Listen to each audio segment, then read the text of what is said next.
है calf muscle और anxiety. Calf muscle में पेन और एंजाइटी। बेसिकली ये जो काफ मसल्स हैं ये आपको आपका सेकंड हार्ट होता है और सेकंड हार्ट हार्ट कहलाता है, ठीक है। और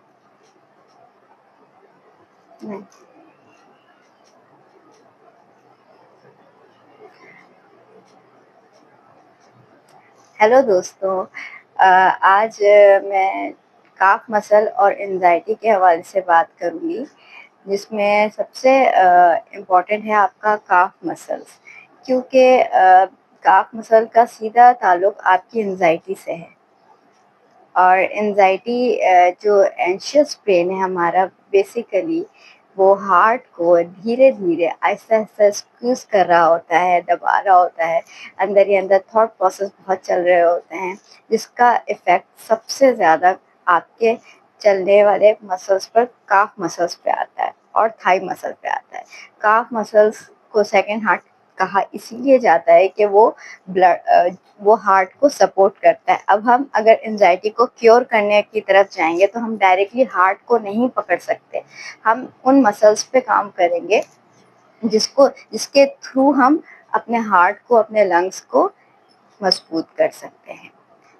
और जो हमारे जो एंशियस ब्रेन है वो हमारे लंग्स को इफ़ेक्ट करता है सबसे ज़्यादा। जब अगर आपको एंजाइटी है, आपको डिप्रेशन है, तो आपको सबसे ज़्यादा अपने काफ मसल्स पे काम करना चाहिए।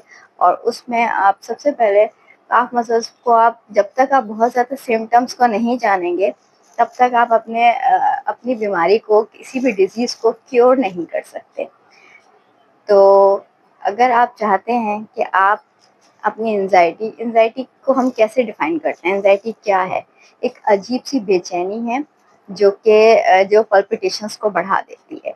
जब आप बहुत ज़्यादा एंशियस होते हैं, बहुत ज़्यादा सोच रहे होते हैं, तो आपको शायद अंदाज़ा नहीं होता होगा, आपका सबसे ज़्यादा जो इफ़ेक्ट हो रहा होता है उस टाइम, वो हार्ट है और लंग्स है। क्योंकि आपकी जो सोच होती है उसका सीधा ताल्लुक आपके सांस से होता है, और सांस कहाँ भरते हैं आप? लंग्स में भरते हैं। तो अगर आप चाहते हैं कि आप अपनी इस बीमारी को क्योर कर पाएँ, और आज 90% लोगों में एंजाइटी का नेचर है, तो एंजाइटी को क्योर करने के लिए सबसे पहले हम जो बात करेंगे वो ये कि जब डॉक्टर के पास आप जाएंगे तो आपको डॉक्टर सिंपली पिल्स दे देगा, या आपको बताएगा ब्रिस्क वॉक। ब्रिस्क वॉक अच्छी नहीं है एंजाइटी के पेशेंट्स के लोगों के लिए। क्यों? क्योंकि एंजाइटी के पेशेंट में वैसे ही जल्दीबाजी का नेचर है, पल्पिटेशंस उनकी बहुत जल्दी बढ़ जाती हैं, घबरा जाते हैं बहुत जल्दी।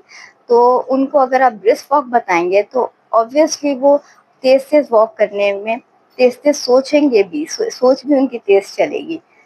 तो उसके लिए ज़रूरी है कि आप वॉक धीरे धीरे करें। कोई भी काम आप धीरे धीरे करें। बात कर रहे हैं तो धीरे धीरे करें, वॉक कर रहे हैं तो धीरे धीरे करें। और जब वॉक कर रहे हैं तो आपके फेशियल मसल्स लाजमी रिलैक्स रहें, क्योंकि एंजाइटी में आपका ये हिस्सा भी, फेशियल मसल्स भी तनाव में आते हैं। क्योंकि आप जितना ज़्यादा अपने अंदर इंफॉर्मेशन लेते हैं, इंफॉर्मेशन भरते हैं अपने अंदर, उसी हिसाब से एंजाइटी आपके अंदर ग्रो करती है वक्त के साथ। आपके मसल्स अभी इतने स्ट्रांग हैं कि आपको पता नहीं चल रहा, लेकिन ये जैसे जैसे वक्त गुजरेगा, वैसे वैसे रात में जब सोएंगे तो आपको अंदाज़ा होगा कि आपके मसल्स में क्रैम्प्स आते हैं, ऐंठन होती है, दर्द होता है। और ऐसे जो एंजाइटी के पेशेंट्स होते हैं वो वॉक भी नहीं कर सकते। वॉक करेंगे तो उनको घबराहट होगी, घबराहट में उनको समझ नहीं आएगा, वो कुछ खाने लग जाएंगे, कुछ करने लग जाएंगे, कोई एक्टिविटी करने लग जाएंगे।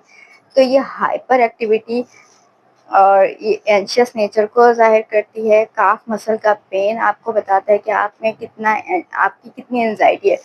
बचपन में आप कितना वॉक करते थे, दौड़ते थे, खेलते थे, कोई एंजाइटी नहीं होती थी।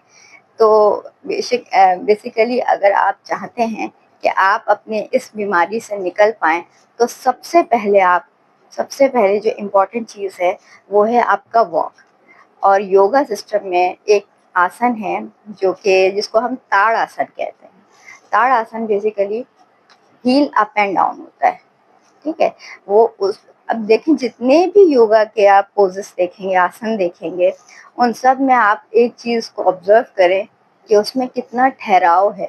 ठहराव मतलब हर चीज में वो आपको ठहराव सिखाते हैं। आहिस्ता आहिस्ता करना है, आराम से करना है, ब्रेथ पे फोकस करना है, ब्रेथ को कहाँ होल्ड करना है, कब एक्सेल करना है, कब इनहेल करना है, हर चीज उसमें बहुत स्लो रिदम पे सिखाई जाती है योगा सिस्टम में। तो उसमें एक आसन होता है ताड़ आसन, जो कि मैं अभी आपको बता दूंगी कर कर भी कि इस तरीके से अगर आप करेंगे तो आप कुछ ही दिनों में एंजाइटी से बाहर आ पाएंगे। जैसे कि मुझे भी एंजाइटी का प्रॉब्लम रहा, मैं एंजाइटी के पिल्स भी लेती थी। तो अब ये है कि वो पिल्स मैंने डॉक्टर से कम करवा ली, बंद करवा दी, क्योंकि अब मुझे एंजाइटी और पल्पिटेशंस और घबराहट और थॉट प्रोसेस का बहुत तेज चलना, ये सब चीज़ें नहीं होती हैं। तो मैं अभी आपको ताड़ासन करके दिखाती हूँ।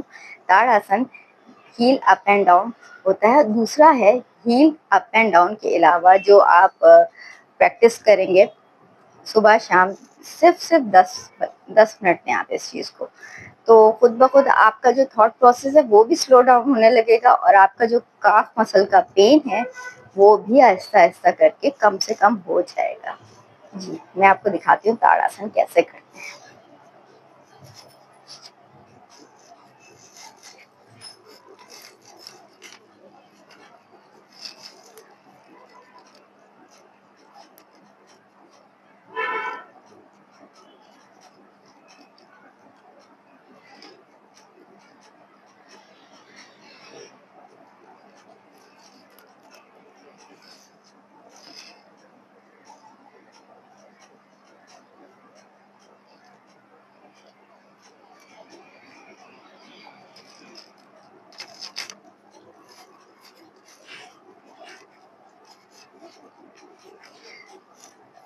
कोई भी योगा का आसन